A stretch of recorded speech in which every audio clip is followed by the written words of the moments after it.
Dobry din, Druzia! Dobry din, Druzia! Boa tarde, bom dia, amigos! E aí, pessoal, tudo certo? Sejam muito bem-vindos a mais um Daily Techs em russo com a nossa grande amiga Fran Polini. Estamos tentando, né? Estamos tentando. Mas, sem mais delongas, Nat, vamos começar? Então, eu vou começar hoje. Essa eu vi, se vocês quiserem acompanhar também no Twitter, eu acompanho direto no Twitter, que eu acho mais rápido até. Eu vi na Cobase Letter sobre a percepção negativa dos consumidores americanos em relação à renda futura. Então, a gente cobre aqui, como vocês sabem, IA, tecnologias no geral, mas também né, indicadores econômicos aí, até para servir de incentivo, proteção financeira de vocês também, no que investir. A gente fala bastante sobre cripto, Bitcoin, enfim. E eu achei esse ponto interessante, porque, se eu não me engano, hoje, né, essa semana aí, tem a questão da taxa, né, a taxa de juros, e essa percepção negativa, ela mostra que 7 em cada 10 americanos acreditam que a renda, né, a sua própria renda, vai acompanhar o aumento dos preços no radar de 1 a 2 anos. E isso é o nível mais alto de pessimismo em pelo menos 30 anos. E esse indicador, ele reflete não só a expectativa que a sociedade em si tem na própria economia, né, na economia doméstica, mas sim na moeda mais poderosa do planeta. E isso impacta todos os outros países, né, pessoal? Então, é uma percepção que vale a pena a gente botar no radar, porque isso impacta também a nossa moeda. Você vê, hoje mesmo eu estava olhando ali na Binance quanto estava o dólar, né? E, se eu não me engano, eu ainda não fiz o comparativo, mas eu não lembro de, dentro de um ano, ver uma cotação tão baixa. Já deve ter alterado um pouquinho ali, mas eu vi há pouco, estava em 5,32. Caramba, que Muito loucura, baixo, muito baixo. né? E aí, só continuando esse indicador, né? Antes da pandemia, ali entre 2019 e 2020, né? Apenas 3 em cada 10 tinham esse pessimismo. Então, você vê, aumentou 4 pontos ali, né? Nesse indicador de pessimismo. Então, o que aconteceu nesse tempo, né, dentro desses 4 anos, para que esse pessimismo aumentasse nesse indicador? Então, muitas questões, né? A gente sabe. Então, esse pessimismo atual, ele supera até mesmo os níveis da crise financeira de 2008. Então, é muito bom Caraca, que a muito gente ter isso pesado. no radar, porque, assim, para superar o pessimismo de um colapso financeiro como foi o de 2008, é porque tem muita coisa ao redor, muita coisa sendo levada em consideração para que essa moeda consiga aí se recuperar, né? E não só a moeda, a economia no geral, a geopolítica no geral, a economia do mundo em si, as transações comerciais, né? Tudo isso é levado em consideração. E, em suma, né, para resumir, a maioria dos americanos, então, acredita que a inflação vai continuar corroendo o seu patrimônio, e se o país com a maior economia do mundo, né, tem isso como indicador, né, a sua população tem acreditado nisso, isso vai sim refletir nas outras moedas, e nos próximos dias, no próximo ano, em curto e médio prazo, a gente vai sentir isso também. É muito interessante porque a gente tenta acompanhar pela ótica brasileira aqui, num contexto geopolítico, econômico, como você falou, tudo tem cada vez mais dado uma certa preocupação, né? Seja em questão de possíveis guerras, seja questão de mudança de regime na Venezuela, até mesmo imposições de regras aqui, de taxas e tudo mais. Questões de política interna do Brasil, com um ex-presidente preso, coisas extremamente complicadas em termos de regulação de redes sociais. Cara, eu vejo um ambiente extremamente turbulento. E assim, foi como você falou, ainda não teve um reflexo tão absurdo, por exemplo, no dólar. Né? A gente vê todo esse movimento, mas alguma coisa está segurando o dólar em um contexto razoavelmente favorável. Agora, imagina se alguma coisa realmente explode. Então, eu enxergo um cenário muito turbulento e que a gente precisa estar preparado, e trazer essas notícias são de extrema importância para a galera. E só adicionando um comentário, né? Primeiro, a nível Brasil, lembremos que ano que vem, que geralmente anos de eleição são anos super instáveis, certo? E aí, um segundo comentário a gente vê essa percepção negativa,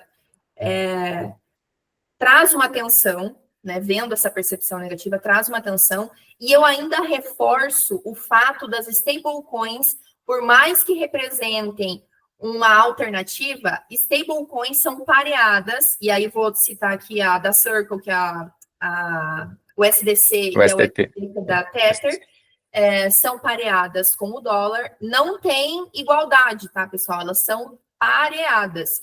E por mais que sejam pareadas, se um cenário negativo se apresenta, nem as stablecoins representam uma alternativa. Então, é um alerta para todos nós, entendeu? Então, no que a gente pode se apegar e se agarrar nesse momento, e se ele vai acontecer de fato. Então, é uma discussão que vale a pena ter, tá? Mas, assim, não percamos as esperanças, tá?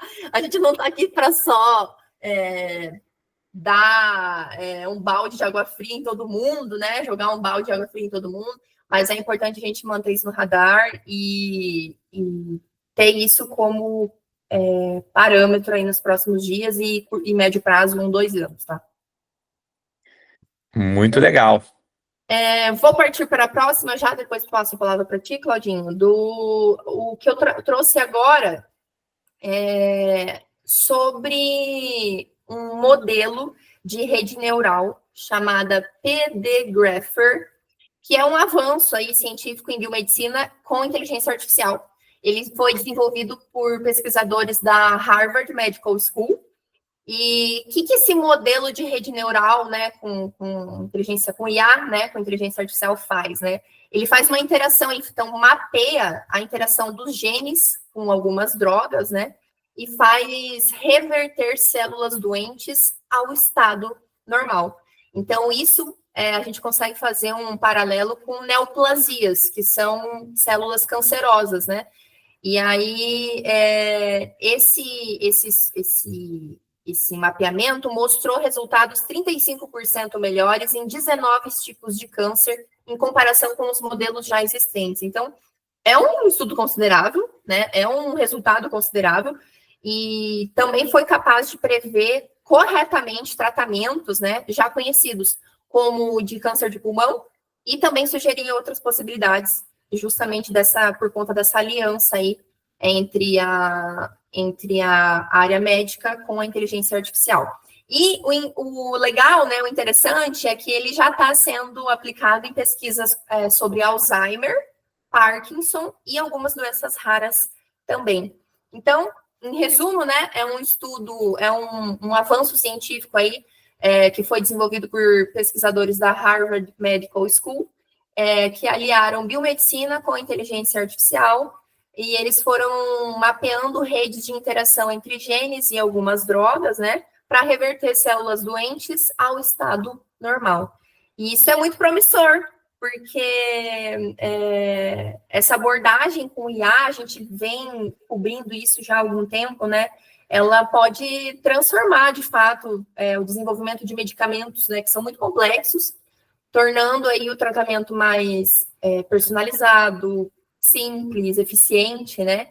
E com uma taxa de falha menor, que é isso que o teste clínico tem o objetivo por trás, né? Então, trazer exatidão, eficiência e a possível cura do paciente, né? A gente sempre fala aqui dessas novas abordagens de medicina, né, com a ótica tecnológica, e isso me faz lembrar sobre a discussão que o Bill Gates tem sobre as profissões do futuro. De ele falar que ou as pessoas vão ser pessoas que vão interagir com a IA, ou elas vão ser especialistas em energia, ou elas vão se enviesar para um viés biotecnológico. E eu enxergo como essa união de inteligência artificial, novas tecnologias, tecnologias emergentes e medicina, ela vai se expandir absurdamente nos próximos anos, né? A gente já vem discutindo aqui, vem trazendo notícias de como já tem sido melhorado questão de qualidade de vida, longevidade por conta disso, mas eu acho que a gente ainda está num tantinho tão pequenininho, sabe, que permite para a gente vislumbrar um horizonte absurdamente legal em termos de futuro para a longevidade. Muito maneiro. Com certeza. E a terceira, ela é curtinha, mas é só para a gente também deixar no radar, né? O head de inteligência artificial da Apple, o Robbie Walker, ele deve deixar, né, a empresa nesse próximo mês, então em outubro agora, de 2025. E lembrando que ele era encarregado da Siri na Apple. E ele está transicionando para esse outro projeto de pesquisa. E só deixando um comentário aqui, o departamento dele tem sinalizado, né, várias saídas de profissionais que são seniors já em inteligência artificial, eles têm saído da Apple e muitos têm ido para a Meta. Então, isso a gente já vem cobrindo aqui, já trouxe vários exemplos de casos desses talentos que vem deixando algumas startups indo para gigantes techs, mas eu trouxe essa justamente para reforçar essa notícia de que esse departamento dele, né, muitos profissionais têm deixado a Apple e indo para a Meta. E por quê, né? Uma das razões é que a Apple, por mais que seja uma grande tech, ela não vem, pelo menos nos dado tanto reforço disso, né? Não vem investindo tanto, ou pelo menos não investiu tanto em IA quanto essas outras grandes techs. E agora, inclusive, com o iPhone 17, né, tem essa abordagem da IA vir acoplada. Então, talvez seja uma tentativa também de conter, vamos pôr assim, conter ou reter o interesse, a curiosidade, o consumo na Apple, mesmo com essa defasagem, vamos pôr assim, né, uma deficiência de investimento.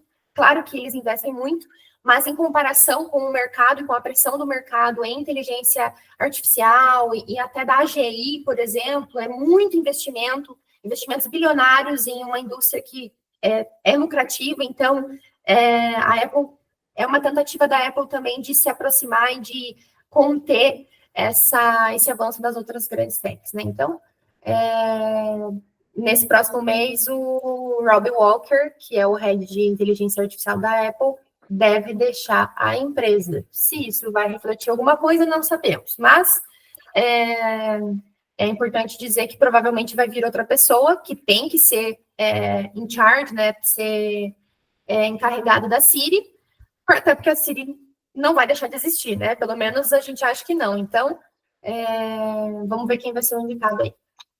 É isso. Lembrando que a Apple, o Tim Cook prometeu 600 bilhões de investimento da Apple nos Estados Unidos, trazendo a planta Fabril, né, para os Estados Unidos. E a Meta também, mesmo que o Zuckerberg tenha mandado um migué ali, quando o Trump perguntou para ele qual seria o investimento dele, ele, eu não sei, uns 600 bilhões também, meio que para copiar a Apple ali, depois pegaram ele no microfone, dizendo que ele não sabia, não estava preparado para essa pergunta, né? Mas tudo indica que eles estão investindo forte nesse aspecto. Muito legais as notícias. E aqui, continuando sobre as minhas, são duas que, na minha visão, tem a ver com essa discussão que a gente está tendo das Big Techs investindo cada vez mais. Rolou um acordo entre a OpenAI e a Oracle, que assinaram um dos maiores contratos da história da computação em nuvem, no valor de 300 bilhões ou 1,6 trilhão de reais, né? 300 bilhões de dólares ou 1,6 trilhão de reais. A intenção é que eles se aproximem para que dispositivos que venham com inteligência artificial e tudo mais, possam ser utilizados tanto no desenvolvimento de software pela Oracle, tá?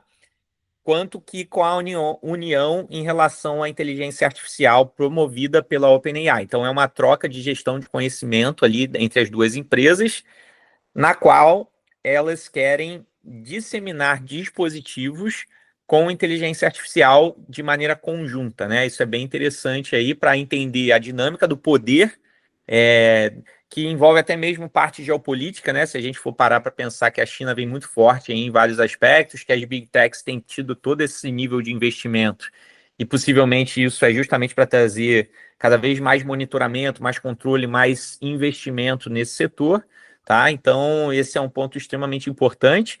A própria Oracle, ela anunciou um adicional de 300 bilhões de investimentos contratuais até o 31 de agosto passado, né? A CEO, chamada Safra Catz, ela confirmou isso. Então, isso é uma coisa que vem impulsionando cada vez mais esse ambiente tech. No mês passado, a Oracle teve uma valorização absurda de mais de 40% nas ações, possivelmente por todo esse movimento a ser feito. Inclusive, colocou lá o fundador, que é o Larry Ellison, né, como o cara mais rico do mundo, né, com uma fortuna lá de mais de 100 bilhões, e, enfim, ultrapassando até o Elon Musk. Tá? Então, essa é uma primeira notícia que mostra cada vez mais a intenção do controle das informações pelas big techs. Tá? Alguma coisa aí a Não falar só sobre? sobre as big techs, né, Cláudia? Sobre os países também. Então, a gente a gente já cobriu várias vezes aqui, mas sempre vale o reforço, né, pessoal, de que os Estados Unidos e a China travam uma guerra declarada de inteligência artificial e, inclusive, eu acho que você mesmo trouxe há uma semana ou há 2 semanas sobre a naturalidade que a inteligência artificial tem na China, inclusive na educação, na profissão, é algo natural para eles e é engraçado porque a China nem tem essa intenção de guerra sobre inteligência artificial com os Estados Unidos, mas os Estados Unidos têm, e isso só reforça o que você falou, que é uma guerra de poder da informação e da tecnologia, né? Então, quem vai estar no domínio e quem vai monopolizar essa indústria que é bilionária, transformadora e controla todos nós. Então,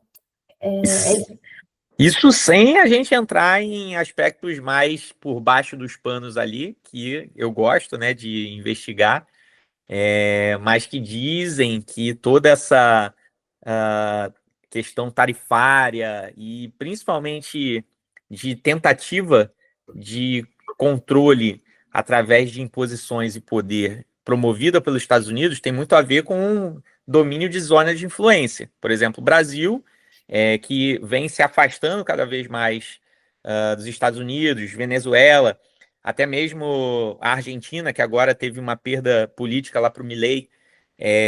Tudo isso tem sido um dos motivos pelos quais o Trump tem investido politicamente, né, em iniciativas de tentar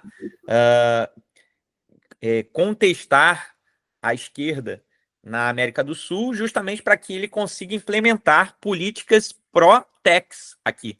É uma discussão que tem acontecido justamente porque ele tem tido essas reuniões com as big techs, e em algum momento ele pretende implementar o regime tecnocrata aqui na América do Sul, justamente porque é uma zona de influência muito forte dele, monitorar parte de impostos, coisas nesse sentido, que em algum momento do futuro, imagino eu que eles já estejam pensando mais adiante, 20, 30 anos no futuro, aonde essas empresas elas passam a ser mais países do que os próprios governos atuais, né? Então, tem uma questão a se pensar mais adiante aí, que imagina, vamos partir do princípio que a base de um país, hoje em dia, para recolhimento de impostos, são softwares. E os softwares, querendo ou não, estão nas mãos desses grandes investimentos. Então, imagino que toda essa corrida por inteligência artificial e tudo mais tem a ver com isso também, tá? Beleza, essa foi a primeira. E a segunda que eu trouxe foi de uma startup interessante. A Fran com certeza vai gostar dessa, que é uma startup chamada Alter Ego, né?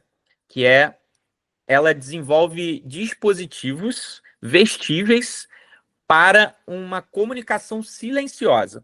Então, eles promovem, através desse dispositivo, a possibilidade de leitura de certas informações que o humano transmite, seja por sinais, seja por frequência, para poder identificar antes de o humano falar o que ele de fato está querendo comunicar. Bem interessante essa parada, ou seja, vamos pensar que nesse caso o dispositivo aqui é como se fosse uma intenção de simular um teclado mental, tá? Então a pessoa ela veste aquilo ali através da questão corporal, o humano, ele, antes de ele verbalizar ou comunicar, a própria vestimenta consegue indicar o que ele quer comunicar, entendeu?